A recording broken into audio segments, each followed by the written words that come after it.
Bem, dando continuidade à nossa aula, né? Essa aqui é a parte 2. A parte 1 a gente trabalhou os conceitos, né, do que seriam essas trocas de calor. A gente viu o que é um calorímetro e para que ele serve. É um aparelho termicamente isolado, né? Serve para a gente saber, né, essas trocas de calor sem que haja interferência do meio ambiente. E aí a gente vai trabalhar alguns exercícios referentes aos conceitos que a gente viu na aula passada, tá bom? Na parte 1 desse vídeo. Então, ó, preste atenção aqui, ó. Primeiro exercício. Então, o que eu quero de você? E já vou dar continuidade resolvendo, tá? Então, pausa esse vídeo, pega as informações, tenta resolver sozinho ele, beleza? Dando continuidade aqui, ó, o que a gente tem, tá? A gente tem a somatória das misturas, tá? Das quantidades de calor, que no caso elas vão trocar, e ela tem que ser igual a zero, tá? Como é que a gente tem duas substâncias, o café e o leite? Então, ó, quantidade de calor 1 mais quantidade de calor 2 igual a zero, certo? Quantidade de calor 1, como a gente tem variação de temperatura, então a gente tem um calor sensível, certo? Então a gente sabe a fórmula do calor sensível, que é o quê? O quimacete, ou seja, massa vezes calor específico vezes variação de temperatura. A fórmula é essa aqui, ó, tanto para o 1 quanto para o 2, certo? Igualei aqui a zero. Massa. Ele já está me dando todas essas informações, vou somente substituir. O que ele quer aqui? Ó?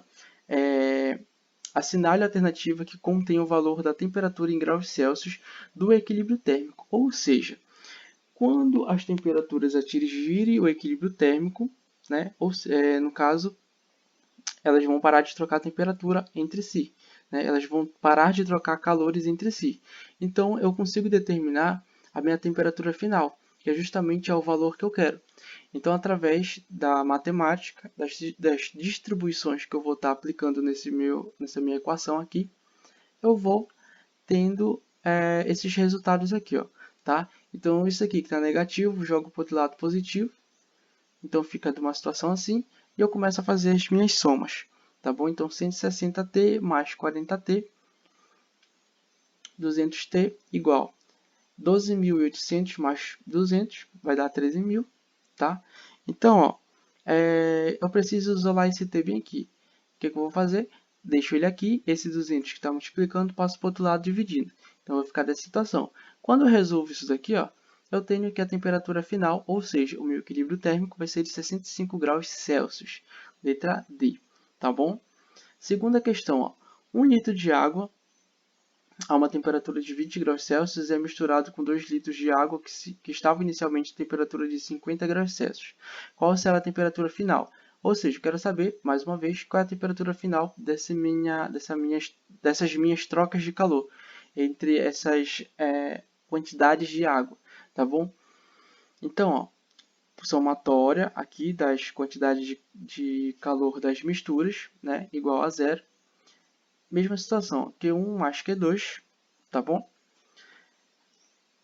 Variação de temperatura, calor sensível. Informação importante, ó. Muitas vezes, tá? Em algumas provas, eles te pedem, pode cair essa de calorimetria, ele quer massa, mas ele não está te dando massa. Ele está te dando aqui, ó, 1 litro de água. O litro, ele não é unidade de massa, tá bom? Ele é unidade de volume, tá? Então, ó, isso daqui é uma informação importante por quê? Porque vocês precisam saber dela. Vocês precisam gravar isso na cabeça de vocês. Então, ó, a densidade da água é igual a 1 kg por litro, que é igual a 1 grama por centímetro cúbico, que é igual a 1 grama por milímetro. É mililímetro, tá? Mililitro. Mililitro, desculpa. Então, ó, através dessas relações eu posso determinar a minha massa. Por quê? Porque eu já tenho aqui, ó, tá? O que ele está falando aqui para mim? Eu tenho 1 litro de água, tá? Se eu tenho 1 litro de água, ó, eu já tenho volume e já sei, tabelado, qual é o valor da densidade. Então, ó, olha aqui que eu tenho aqui para vocês. É só substituir, tá? Eu substituir com as unidades. Então, ó, 1 kg por litro, coloquei aqui no lugar da densidade, vai ser igual a massa que eu quero, dividido, qual é o volume? 1 litro. Então, eu coloquei aqui, ó, 1 litro. Esse cara que está dividindo, passo para o outro lado multiplicando, tá bom? Então, vai ficar dessa situação, desse jeito aqui, ó. Isolei a massa, tá? Esse cara aqui que está dividindo, passou multiplicando, olha aqui, ele bem aqui, ó. Aí, é o seguinte, ó. Esse 1 vezes 1 vai dar 1. E esse L, eu posso cortar eles, tá? Como eu posso cortar eles, eu fico com a massa sendo igual a 1 kg. Ou, né, posso também dizer que a massa pode ser 1000 gramas, tá certo? Então, ó, por isso que bem aqui eu vou substituir por 1000, tá bom? Aqui 2000, por quê? Porque eu tenho aqui, ó, 2 litros de água, tá bom? Então, se você fizer a mesma situação que eu falei para você, com 2 litros, com 3, com 4, enfim, dá certo, tá bem? Espero que vocês tenham entendido. Qualquer dúvida, comentem aí ou tentem entrar em contato comigo, que eu explico melhor.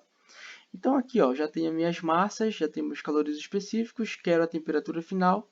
E aqui, nessa situação do Q1, eu tenho que a temperatura inicial é 20 graus Celsius. E na temperatura aqui do Q2, a temperatura inicial é 50 graus Celsius. Tá? Faço as minhas distribuições normalmente, tá bom? Vou resolvendo, vou colocando o que eu tenho que jogar para o outro lado, vou fazendo as somatórias e tudo mais, né?